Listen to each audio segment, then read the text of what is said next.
Minister, you say that you do have experience, you do not need Mr. Lau to question your experience taking buses. But the general point that the WP has been making at its rallies is that ministers are very far from the ground. Their lives are very different from the average Singaporeans. So how can they share their aspirations or their experiences? What's your response to that? Okay, it's a different point from the one that I'm responding to. Mr. Lau made a specific point to me, and I've responded to that. This is a more general point, and I say this careful thought, it is a false point. It is a false point for this reason, a number of reasons. First, in order to be effective in running the ministry, any ministry, and also be effective as a member of parliament, you have to be closely connected to the ground with your network of grassroots leaders. You need to know what exactly your residents' experiences are, not just in transport or housing, but every aspect, including the price of coffee, essential items, how they shop, what they do. You need to know these things. Otherwise, you cannot be an effective MP. We run a host of programs to help people in the different sectors in the constituency. You can't do that unless you know it inside out.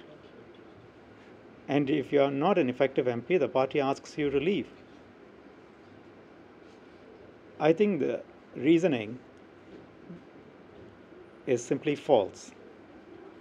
Second, you also need the empathy with the people to be a good MP and a good minister. And that is a quality that we look for. And how do you have that empathy? By really understanding and working the ground and understanding people's experiences and trying to help them. It is also a false point for another reason. Look at any of the policies specifically, rather than these general vague accusations. And you have to look at the outcomes. Whether you take transport or education, you look at the outcomes, the quality of the governance, the output, what is the result, and then compare it with other cities.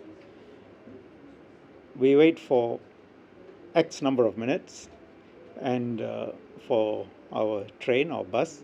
Okay, how does that compare with other cities in the world, comparable cities? Then you have a basis for comparison. Ask the Workers' Party to compare and then say it is worse. And then we can have a meaningful debate on specifics.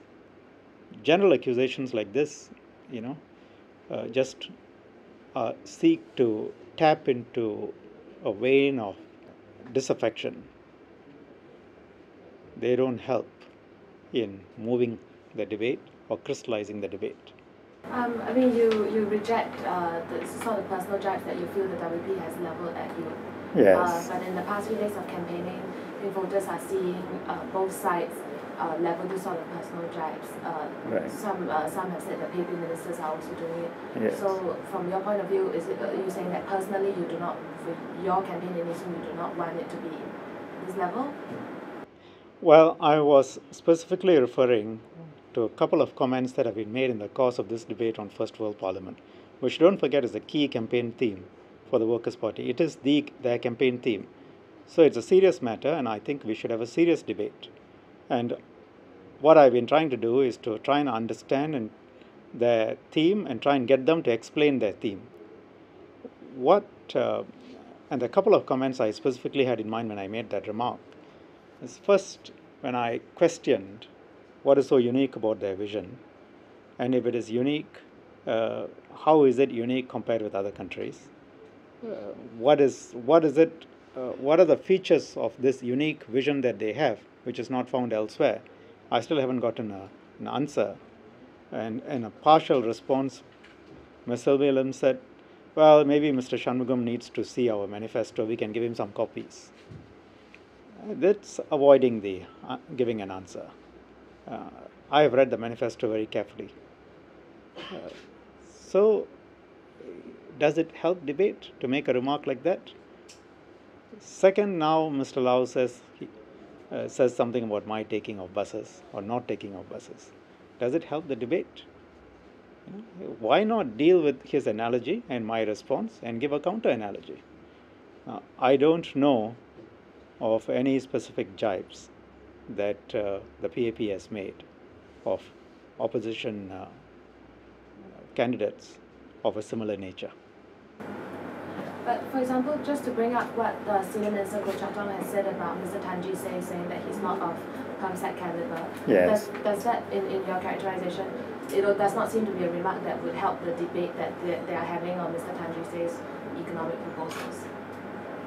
Well, I think, Mr. Tan Ji has offered himself as a candidate, and to some extent is riding on his previous credentials as a principal private secretary to Mr. Goh Chok Tong.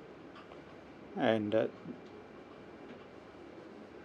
I think SM Goh's remarks have to be seen in that context, that he had, and he is referring to specific facts. These are not the kind of jibes that I am referring to. He is referring to a specific fact, a conversation he had with Mr. Tan Ji on whether Mr. Tan was or was not going to be PERMSEC, and whether Senior Minister thought that Mr. Tan was PERMSEC material.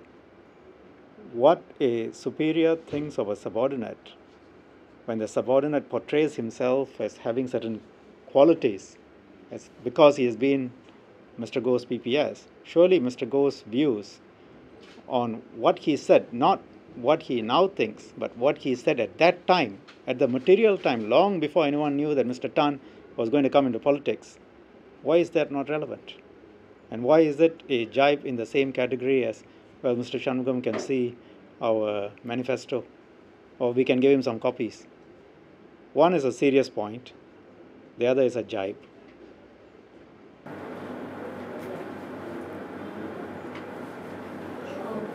Mr. Shanmugam, your other point about co-pilot working together with the pilot. Yes. WP's argument has always been that they're not going to be in Parliament to be adversarial. Yes. They're not seeking to take over the government. Yes. So. Well, Imal, I have answered these points earlier, but if I can now summarize them, they say, assuming you are right, that their point is that they never want to take over the government and they permanently want to remain in opposition, and they just want a few seats to remain in opposition. I think it's simply not credible. If that is indeed the point they make, I don't think Singaporeans will buy or believe that.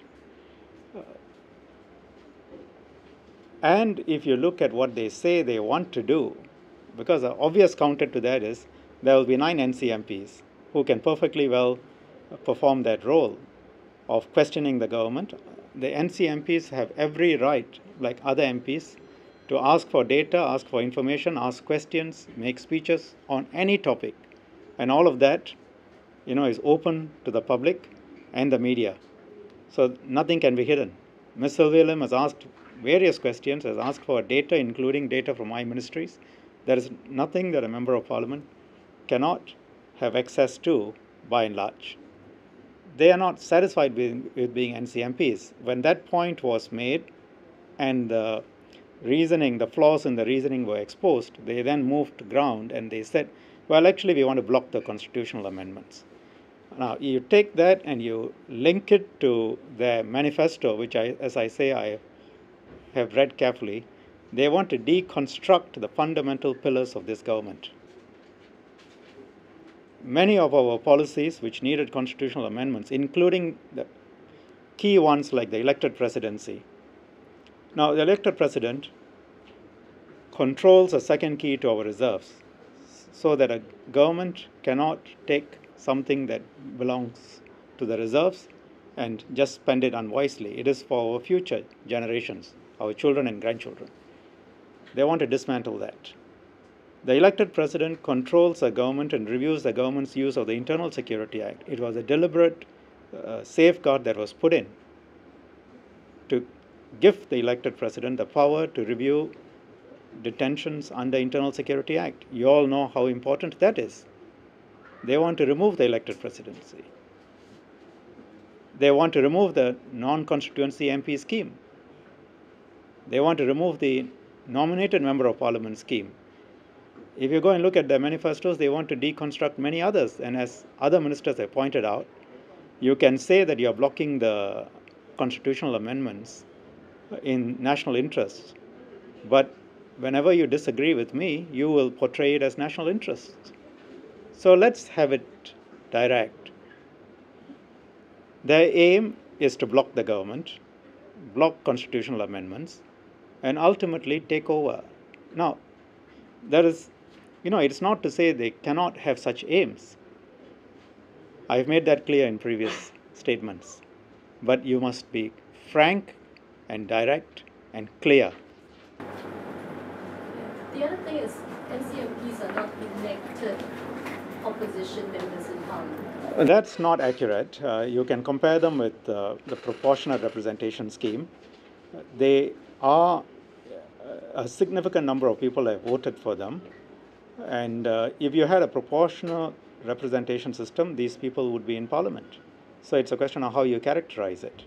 But, leave aside the labels. Think in terms of a parliament with about, not a big parliament, 18 people, and the nominated members of parliament have made a significant impact in the past. You can remember many examples of them making contributions in policy, in debate. In the most recent parliament, we had some people like Vishwa and others, Professor Strawn, who made speeches. The question is not whether we agree or disagree, but there are alternate points of view being expressed. And NCMPs, what is it that Ms. Lim could have done as a member of parliament that she was not able to do as an NCMP in the last parliament? Nothing. And then ask another question: what contributions to policy making have the two Workers' Party members of parliament made in the last parliament? Why did you feel the need to come out with this statement? Because Mr. Lau responded to me. I would have been happy to leave it alone with my last statement, but since he comes and says, do I know how to take buses, and he moved the analogy to co-pilot, I wanted to expose the flaws in his reasoning. At the end of the day, as I say in the statement, none of these analogies work for him. He might as well just be direct.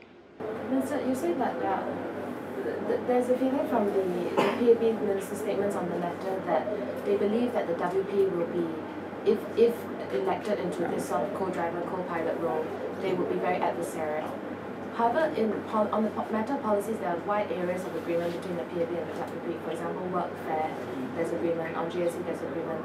Fundamental agreements on... Well, on GST, Mr. Lau questioned Mr. Tharman, asked a series of questions, and then it was clear, as anyone who reads the transcript, it was clear that Mr. Lau did not understand how GST worked and how it benefited the poorer people, how the rich paid most of the taxes and the taxes were used to help the poor, and that his policies would have actually benefited the rich. That was made very clear. Now, it's not so much whether they're broad agreements. I think I just leave you with one short answer to that question. When a person talks about slapping someone else, I think that tells you what exactly he wants to do. Thank you.